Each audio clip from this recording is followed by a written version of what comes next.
later. Wednesday.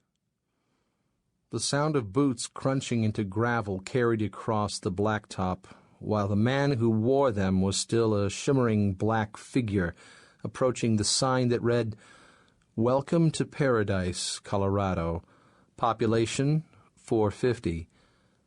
Cecil Marshall shifted his seat on the town's only public bench, shaded from the hot midsummer sun by the town's only drinking establishment, and measured the stranger strutting along the road shoulder like some kind of black-caped superhero.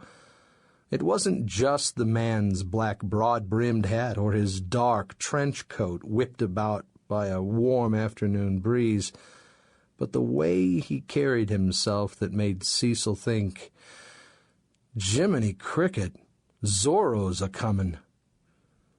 The town sat in a small valley with forested mountains that butted up against the buildings on all four sides, one road in and the same road out. The road in descended into the valley around a curve half a mile behind the stranger. The road out was a snaker that took to the back country, headed north.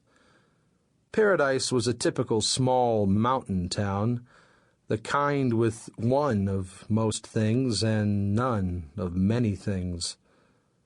One convenience store, gas station, video store, grocery store, one bar restaurant, one old theater that had closed its doors long ago, one church, one mechanic, Paul Bitters, who fixed broken tractors and cars in his barn a mile north of town, one of a few other establishments that hardly counted as establishments.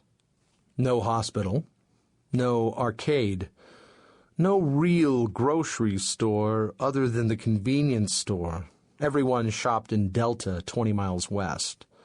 No police station or bowling alley or car dealer or bike shop or choice of cuisine. The only thing there was more than, none or one of, was hairdressers. There were 3 hairdressers, one on Main Street and 2 who worked out of their homes, which didn't really count. "Looks lost," Johnny Drake said. Cecil turned to the blond boy beside him.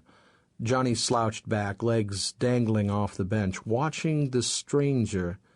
His mother, Sally Drake, had come to town after being abandoned by some worthless husband when Johnny was a baby, 13 years earlier.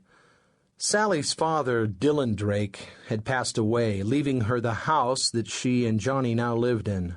She decided to stay in Paradise for the house after unsuccessfully trying to sell it. The decision was mighty courageous, considering the scandal Sally suffered shortly after her arrival. The thought of it still made Cecil angry. As far as he was concerned, the town hadn't found its soul since. They were a sick lot, these Paradise folk. If he could speak, he would stand up in that monstrosity they called a church and say so. But Cecil couldn't speak. He was a mute. Had been since his birth, 81 years ago. Johnny watched the stranger and rolled a large red marble between his fingers. He was born with a crooked leg, which was one thing that had bonded him to Cecil. The Children's Hospital in Denver corrected his leg surgically, and even though he still limped now and then, he was pretty much an ordinary boy now. No, not ordinary. Extraordinary. A bona fide genius. They would all see that soon enough. Cecil loved the boy as his own. It was probably a good thing Johnny didn't know about the mess that had followed his birth. Cecil turned back to the stranger, who left the gravel shoulder and now clacked down the middle of the road in black, steel-toed cowboy boots like a freshly shoed quarter horse. Black boots, black pants, black trench coat, black hat, white shirt, a real city slicker, on foot 3 miles from the nearest highway.